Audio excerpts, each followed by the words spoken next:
Good morning, it's January 6th, and this is To My Liberal Friends. Well, the standoff in the vote to elect a new Speaker of the House continues. There have been 12 votes now, and McCarthy has failed to reach the magic number on every one of them. But he has garnered 90% of the House Republicans to vote for him, actually more than 90%. But on the 12th vote, the number of Republicans opposing McCarthy had been reduced from 20 to 7. So only 7 people are holding this up. So who are these rebels? They're primarily members of the House Freedom Caucus. This is the far right wing of the House Republicans. And I suspect some of them are not really Republicans, but rather libertarians. And as I've said before, I call them the Freedom from Governing Caucus.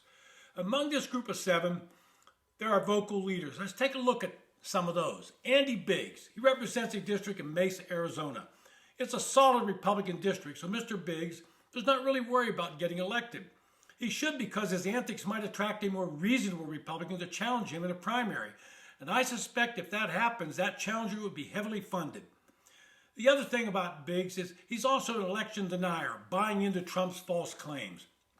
Then we have Matt Gaetz. He hails from Florida. This is a sanctimonious fraud who's been accused of engaging in a sexual relationship with an underage girl. That is only one of the scandals surrounding Mr. Gaetz. He's also been under investigation involving an ally of his, Joel Greenberg, who was indicted on sex trafficking. And Gaetz is another election denier. On the floor of the House, he claimed that the mob attacking the Capitol on January 6th was not Trump supporters, but Antifa activists masquerading as Trump supporters. And this guy's in Congress? It's ludicrous. Then we have Bob Good, congressman from Virginia that nobody's ever heard of before, and suddenly he's looking to be interviewed on TV. Now, you have some others like Lauren Boebert, who never met a camera she couldn't get in front of. She comes from a solid Republican district in Colorado, but this last time won by less than 1% because of her antics. And I mention these names because once a speaker is named, they will disappear quickly for the most part. The demands this group are making are ones that should never be made in total, and those guys wouldn't make them if they were McCarthy.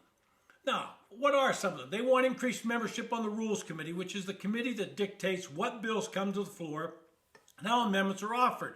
And apparently McCarthy's agreed to allow them to have, from the Freedom Caucus, 2 members of the Rules Committee. They want members put on key committees, whether they're in line for those committees or not. And they're demanding that some of their caucus members be made chairman of committees. Now, I don't think he can give in on that one because there's a procedure become. Now, the one demand they've made that I fully agree with is standalone votes on all appropriations bills. This is something that should have always been done, but Congress has not been able to do this, and so we see lame duck omnibus bills being cobbled together like the $1.7 trillion one last month. That bill was over 4,000 pages long, and nobody can read an entire bill, and mind you, it's in bill language, and understand what's in it. And so we're going to have another vote, and I think McCarthy's going to finally get over because there were a couple of Republicans that support him that were absent today, like Congressman Buck, who had a medical procedure done. Now, the second subject I want to talk today is Joe Biden. It's become more obvious that he fully intends to become the first octogenarian president of the United States, and he could well die in office of old age. Biden will be 82 when he runs, and should he fill the entire 4 years, he would be 86. Given his lack of mental acuity right now, who knows how bad it will be in 6 years?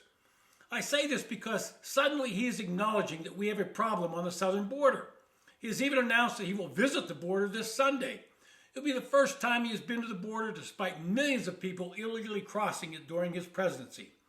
In a speech from the White House, with Vice President Harris standing stoically behind him, he said that we need to make some changes, and he's prepared to make them.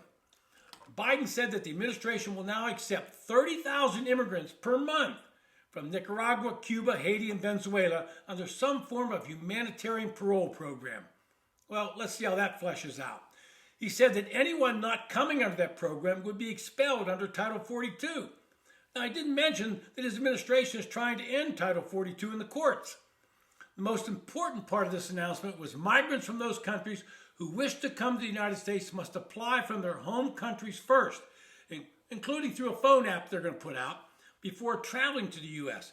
They must have a U.S. sponsor, and if they're approved, they can actually fly into the country by plane. The Department of Homeland Security also announced it will propose a new rule placing additional restrictions on migrants seeking asylum in the United States. If approved, the new rule will target asylum seekers who unlawfully entered the U.S. and failed to seek protection in a country through which they traveled on their way to the U.S. Those asylum seekers will be subject to, quote, a rebuttal presumption of asylum ineligibility, end quote, except in certain circumstances. Homeland Security Secretary Alejandro Mayorkas said all of this during a press conference. Officials said the announcements are meant to send a message to migrants that they should apply for entry to the United States before leaving their home countries, and that circumventing the process will result in expulsion. The reaction to pressure from both sides of the aisle has finally forced Biden to admit he's got a crisis on his hands. About 5 million migrants have crossed the border since he became president. And if that's not a crisis, I don't know what is. But the real test will be how much enforcement will be in place. To date, the administration has not enforced any of the immigration laws currently on the books.